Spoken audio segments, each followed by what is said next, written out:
Hello, everyone, and welcome back to Conundrum Conversations. Today, we're joined by one of Pakistan's most impactful voices in legal reform and gender advocacy, Ms. Nida Osman Chaudhry.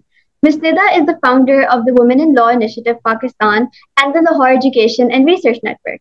She has worked extensively in law, education, and policy, but has also spent over a decade teaching LLB and LLM students. With awards like the Dastisha Award, recognition from the Governor of Punjab, and her placement among Sri Lanka's top 50 professional women, Miss Nida has made her mark at every level, and we are so excited to host her today and learn from her experiences. So thank you so much, Miss Nida, for being here. Thank you so much for that very kind and generous introduction, and thank you for having me. I'm really looking forward to our conversation today. Perfect. So, Ms. Nida, my first question to you is we know that you had a very diverse legal journey from academia to activism. What originally inspired you to pursue law, and how has that purpose evolved over time?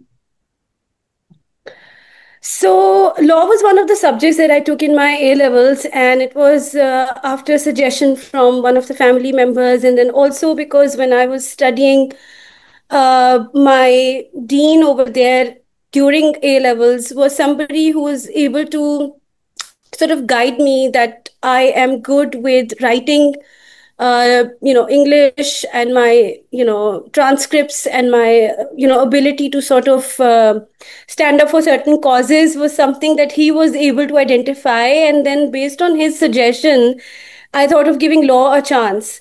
There's another story which I usually don't share anymore, but I will share it with you. The other story is that I was really bad at mathematics, and so a lot of fields weren't open for me. I wanted to do something which was meaningful, where I could make an impact. And without mathematics, there are only very few fields that you can actually pursue. And I didn't have much talent for arts, so I think this just became a natural sort of a fit. So I think good guidance and the fact that the stars were sort of pushing me in that direction by not making me, friends with numbers was one of the main reasons why I initially got to it. But then even after A levels, you see, I think your teachers always can tell you best where to, where your strengths lie. And my A levels was actually a 1 year program. It was an accelerated A level program. So I scored 95% in my all my exams for the A level law at that time. And in that year, the world distinction was at 96%. And it was given to someone who had studied for the 2 years of the whole A level duration. So for me, that was something that really stood out, because my teachers and the dean at that time at the A level at TILS, basically, they were of the opinion that if you can do this in 1 year, then this really is a field cut out for you. So then, I mean, there was no looking back from there onwards. Then I just, started on my LLP journey, and then my master's. And, here I am 15, 16 years down the line and really enjoying it. Well, thank you so much for sharing both of your stories with us. I mean, you're also proving the stereotype of lawyers being bad at maths, right?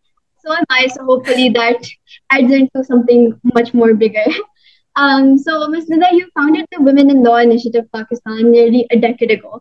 And I personally had the opportunity to visit one of its exhibitions that was Humra last year. It was one of the most amazing and motivating experiences that I had.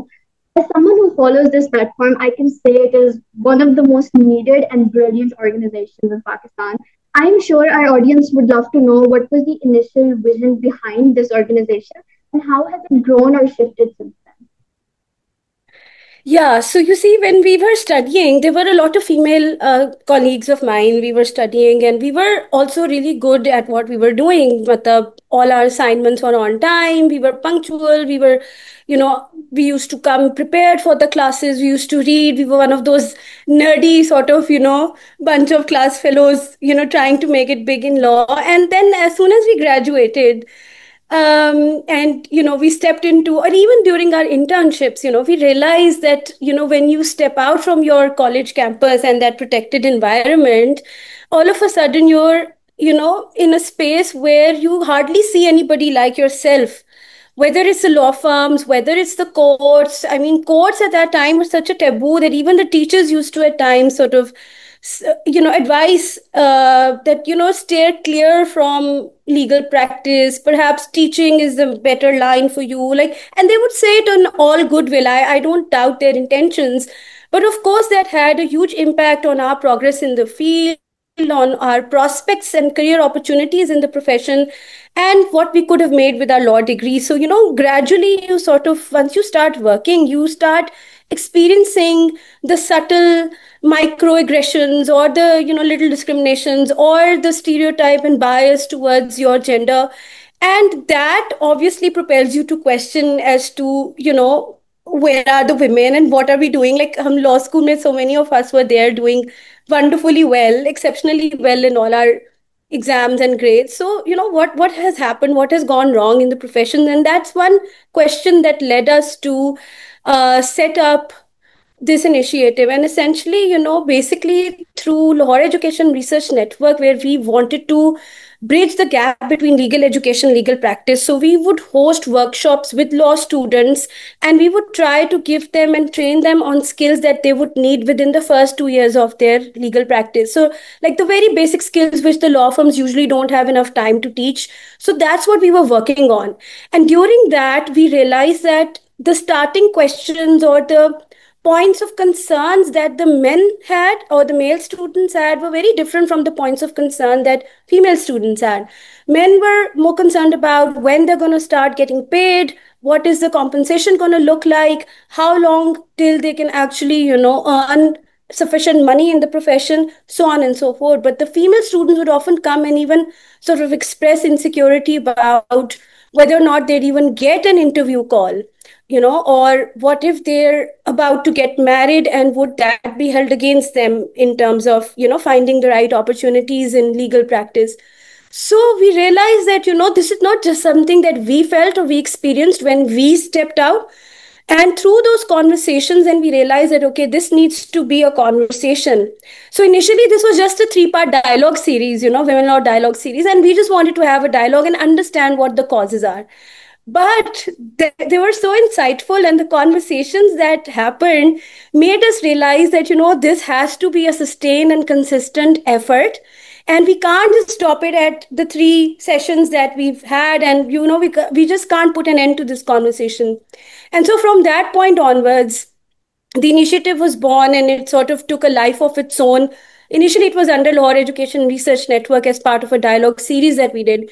But then it grew into an initiative of its own, and now it has, I think, more recognition than Lahore Education Research Network. And I don't have any complaints about that.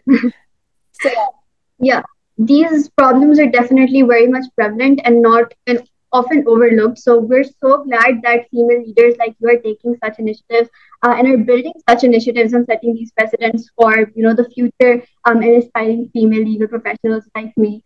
So we're really, really grateful to you. And we would love to know some of the successes of this program, because we know that this is an extremely successful and popular program as is. But what are some of the successes that you believe this program has achieved? So I think the first major success that I would see is to be able to mainstream the conversation about these microaggressions and, the systemic barriers that exist. So essentially our work has, from the very beginning, we decided that we are going to focus on principled, evidence-based, data-backed sort of stances, and we are going to look at we're going to do actual studies. If there's no data, we're going to actually come up with the data. We're going to actually look into, we are going to do that primary research. So I think filling in the gaps has been one of the major contributions of the initiative, where the data was lacking. So, for example, mainstreaming the conversation was one, but the second major, I think, contribution has been the state of representation of women in law reports that we produce every year now. The first one that we did was more comprehensive. It had data from, bar council and prosecution, and how many women advocates there are, as well as how many women in judiciary we have. But ever since then, we are restricted to producing the reports for women in judiciary and the data on that, because the data is available on the official websites. So I'm sure we're going to talk about our challenges also, where we can sort of talk about more about how gathering data and all of that is a big challenge. But I think despite that environment, to be able to come up with such studies is a huge contribution. I think this is the work that earned us the respect, and then opened the doors for us to then deal with Federal Ministry of Law and Justice, to hold the first Women in Law Awards, which were backed by the Ministry of Law and Justice. Yeah. And for the first time at a national level, contributions of women lawyers and the visibility that we wanted to bring to their contributions was highlighted. Of course, exhibition you've been a part of, I think the best response that we've had is from the exhibition itself, because we've been talking about women and the contributions every time there's a question about judicial appointments, which is again something that we have fought very academically, in terms of putting an alternative narrative to what the bar was presenting, to the seniority argument. So I think that alternative lived experience of women and their challenges, looking at the justice sector with a gender lens, but with evidence and data backed studies, and highlighting the systemic and invisible barriers, and not just sort of bashing our colleagues or calling the system out without that groundwork. I think those have been huge contributions, which then opened the pathway for collaborations to then showcase what women are capable of doing in this country and what they've already contributed. So I think that way we've done a lot. We were able to get the Pakistan Bar Council to reconstitute its journalist defense committee. Initially they announced it without any female lawyers being members of it, so we kind of pushed for reforms in that, and they reconstituted it, and then they took most of the nominees that we sent them in it, and they gave them membership, and they sort of reconstituted that committee. That committee is now disbanded, doesn't function anymore because the circumstances have changed. But I think that's one very important development. Other than that, we've pushed for legal reforms, constitutional reforms for greater representation of women. We got separate entry exit for female lawyers to come and vote during the Bar Council voting processes. And I mean, so on and so forth. There have been many setbacks also, but I think primarily all of this, and then finally to be able to put all of this on a global map in Sri Lanka and in Vienna, and to develop those international linkages whereby we are able to connect Pakistani female lawyers to global platforms and give them opportunities and connect them to each other through the WhatsApp network. I think these have been just some of the major contributions, I would say, from our end. And I am not responsible for it alone. There have been so many female lawyers and volunteers and our male allies who have contributed to making this a success. That is extremely, extremely impressive. And Ms. Nida, since you touched upon the challenges a bit, we would love to know more about it. If you could elaborate, what challenges did you face while advocating for gender inclusivity with this organization, or just generally by yourself as well? So the first was, people laughing at the name itself. They would, it was very, like, now it's very common, like there's so many women in laws all over the world. There's women law UAE and in Vienna and here and there. So now people are kind of okay with it. But initially when we started, they would be like, what is this women-in-law? It's like mother-in-law. What are you doing? What are you doing? And we were like, okay. So like for people to take us seriously. And then they were initially obviously very skeptical as to what are we going to do? They didn't know. And even honestly speaking, at that time, we didn't know how we were going to actually do whatever we did. So we took baby steps. We sort of earned the trust and confidence of people. But I think that was very important. Then, of course, we had internal challenges of bringing women together in a way that they are just sort of talking about their issues as a female lawyer or an advocate, and keeping politics and sensitive issues out from those conversations, so that we can actually have a common space where we can proceed and collectively sort of brainstorm and think of ideas and think of solutions as female lawyers, and not as partisan positions from a political perspective or from a religious perspective. So I think that was very challenging initially, setting the rules, getting everybody together.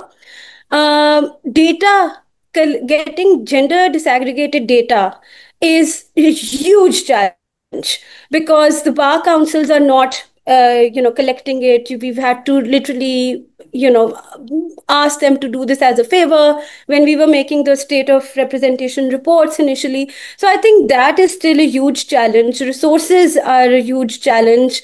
The regulatory regime, and sometimes, the crackdown on the kind of issues you can talk about, of course, that is a challenge. Uh, and yeah, but I mean, that's pretty much it. Other than that, there's been a lot of support also, and I think that's why those challenges have been the sort that we've been able to experience and face and sail through. So it's tough, but you need the support to be able to get across. So yeah. Great. Now, moving on to our next question, we would like to talk about the Lahore Education and Research Network. Like, what was the main aim behind making this program? And also, just what skills or qualities do you believe are missing in today's law graduates that Learn aims to build? So yes, Learn was born out of the need to work on the skills that law students will need immediately upon graduation. The idea was to add value to their um, portfolio so that they are able to get employed and they're able to get hired sooner, quicker, with the confidence that these students have gone through those basic years of training. And of course, our law degrees, as you know, at that time even mooting wasn't a very common feature, which it is now.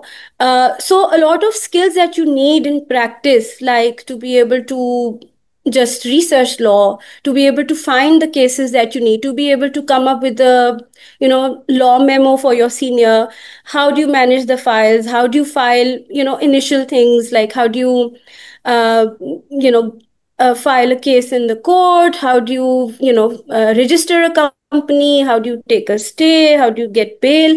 So these were very basic initial things that we thought that involve drafting and training students on research. And we thought that if we would come up with certain workshops that could focus on these skills, because the law degree and the law programs were not working on these skills at that time, and the co-curricular activities were not as developed. So we just wanted to connect the students to those opportunities and make sure that they have a better chance of being employed right away. So that's the kind of goodwill that we wanted to establish, and that's, I think, something that we've been able to do over the years.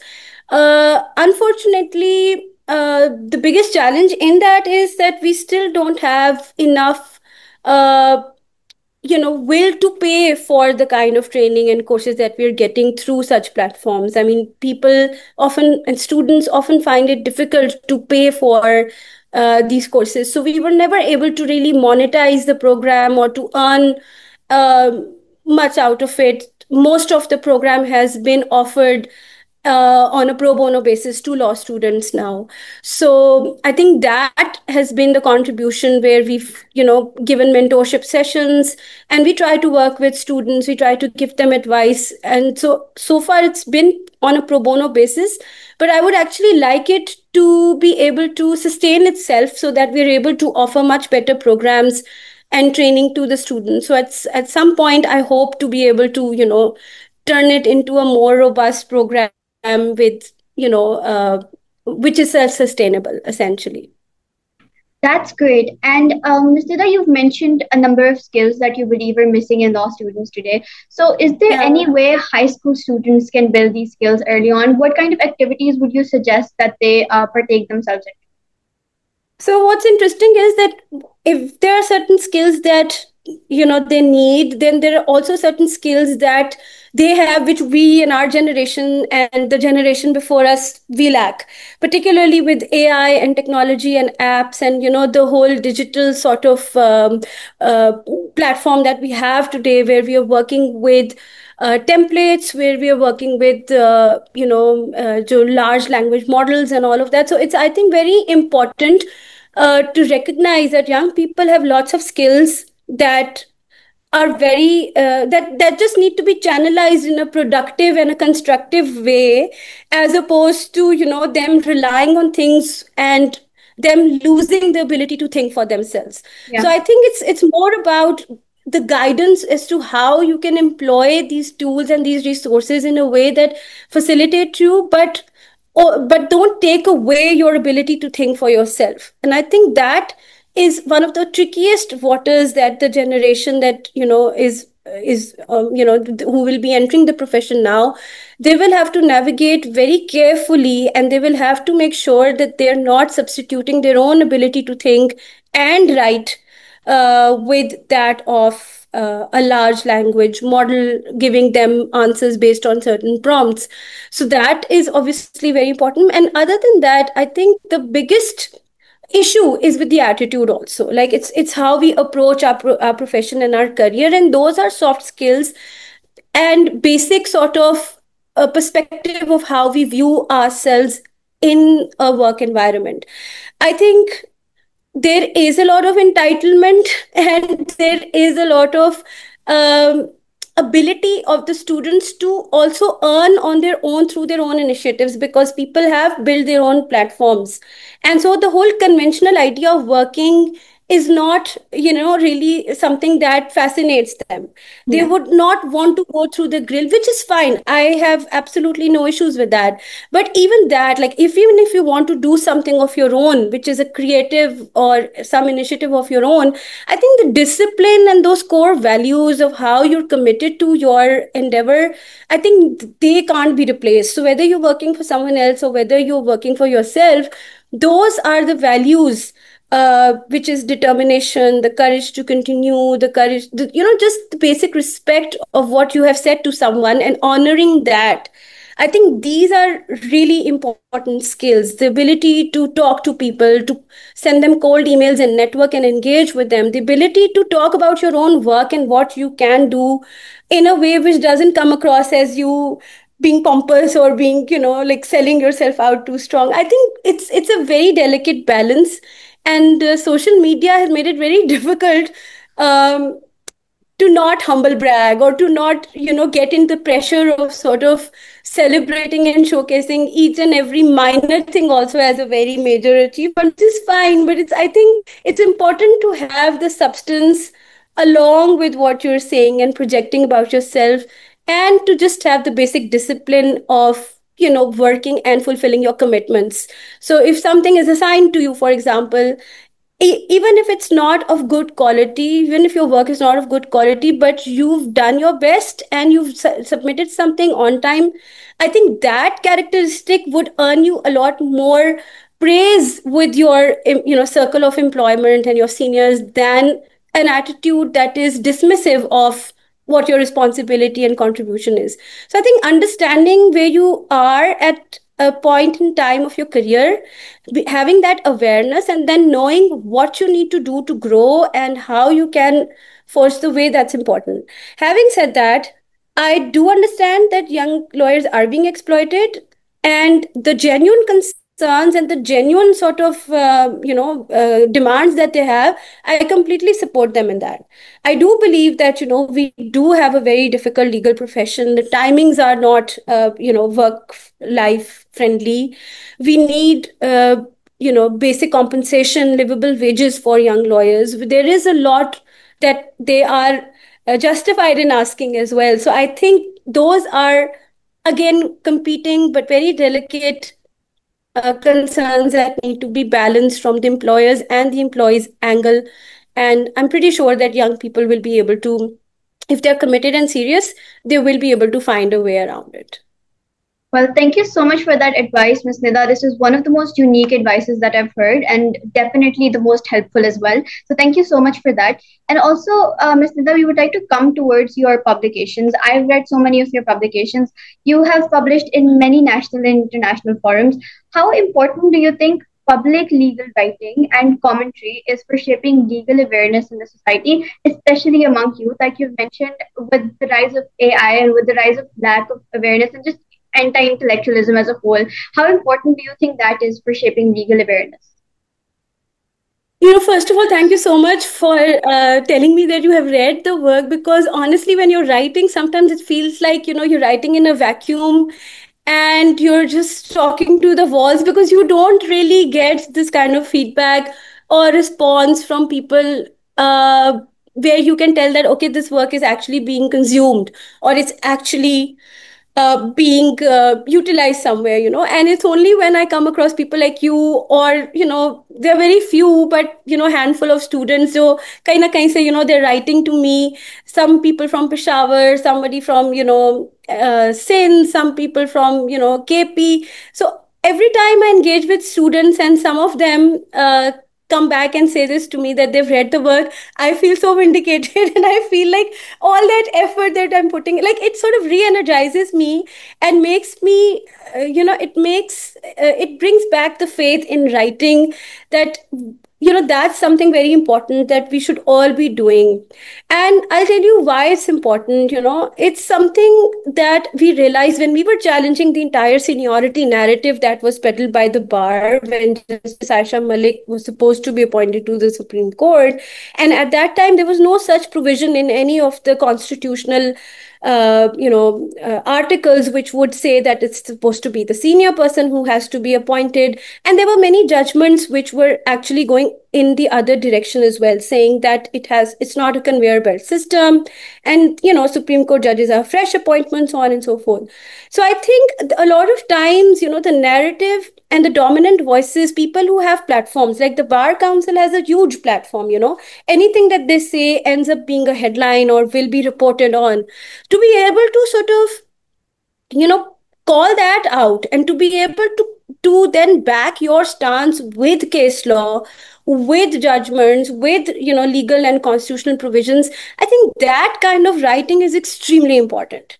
It's something that, if your writing is based on research, and it is based on actual principled stances that anybody can defend, I mean, it's something that people will find hard to disagree with, because you're using authentic resources.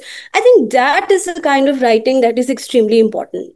So there are different types of writing. There are opinion writing, there are opinion pieces, there's a lot of hearsay, there's a this so it's not just about writing, it's about what kind of writing you're contributing to.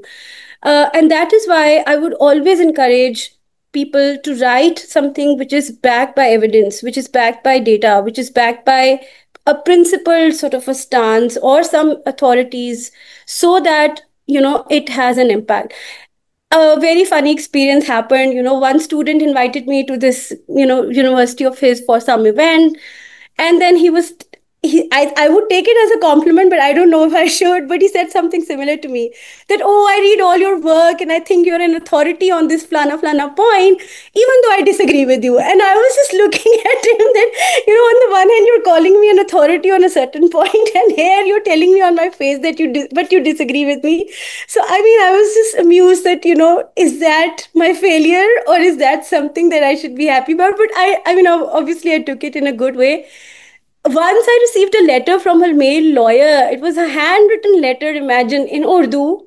And that person had read one of the studies that I'd done and had made the effort of writing an actual letter. I mean, in the world of WhatsApp, I receive a handwritten letter praising a certain report that I had done, and also substantiating with his own experience as to what he has been doing about that issue in his own town and in his area. It was so encouraging. And that's, when I realized that this is a hugely powerful platform that we have. It is something that you don't need to reach at a certain position of your career to be able to do. Even my teacher advised me that, every month you should aim to get at least 2 articles out to any, newspaper, whatever. And by the time you graduate, you will have like a huge sort of, body of work behind you that will have, that will go very well with, your college applications in future, or will at least give you an idea where you stand, what are the issues you care about, so on and so forth. So I think writing is very important, but writing, in a specific manner, which is backed by evidence, is even more important, because only that kind of writing has an impact, I feel. Definitely. And Ms. Nida, I feel like you're undermining your publications a lot because I have so many friends who read publication of yours. I'm pretty sure they would be commenting on this video when it's out. So we all are extremely influenced by your publications. And even if, like your student mentioned, they disagree with some parts of it, I think that's one of the major successes of your writing, that you're sparking critical thinking or just basic conversation in people. So I think that's an incredible achievement. Yeah, And no, no, we had mutual respect for each other. He was like, I consider you an authority, but I don't agree with you. I was like, okay, thank you so much. I would take that as a compliment. So it was funny, but yeah, I think thank you so much. I mean, I haven't written in a while, but now I think after this conversation, I feel like writing more. So thank you so much for that. Oh, that's great. Ms. Nida, lastly, is there any general advice you would like to give to aspiring legal professionals and also just high school students who want to go into this field?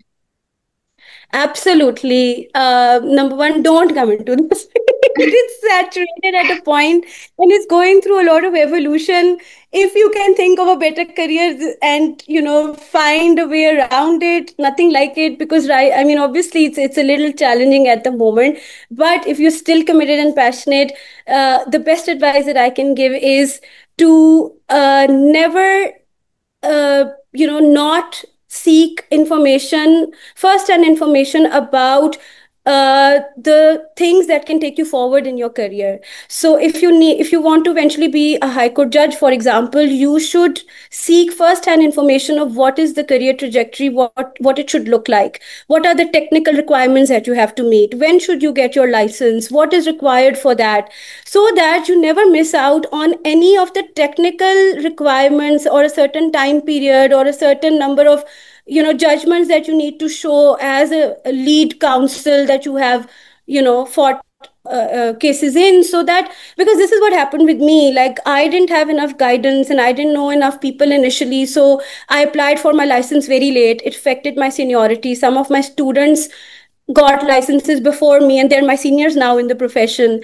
I had no idea at that time how this would impact my career prospects, so on and so forth. So I think it's extremely important to be empowered by information and knowledge. It's not easily accessible. You have to dig it out, but make sure that whatever your dream or idea about your career growth is, you should always try and get information about it, of all the technical and hidden and the secret sort of barriers that there are, because there'll be the information that you see on the face of it, and then there will be the information that is inside, sort of invisible sort of information that you need, which is not on the face of it. So you need contacts and networks and seniors to guide you through those labyrinth, like a myth that this entire legal profession is. So that I just don't want people to miss out on any of their dream jobs and opportunities because of not knowing the technical requirements for a license to be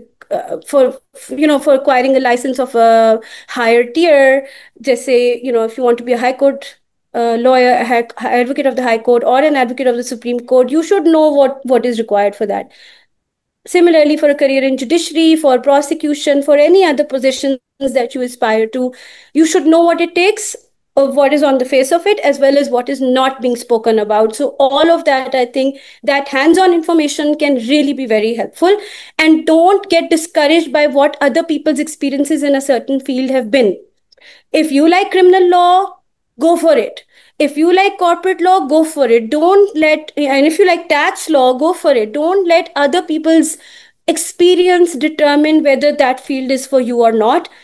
Experience it yourself, work in it yourself, and then decide for yourself whether it's something for you or not. That's great, great advice. And thank you so much, Ms. Nida, for being here today. Your journey is so inspiring, and I have learned so much. I'm sure my audience will learn so much. So thank you so much for giving us your time and telling us about all your experiences. Most welcome. I am so glad, and I wish everybody all the best. And I hope that they make the best decisions for their own lives and careers ahead of them. Thank you so much. And to our audience, until next time.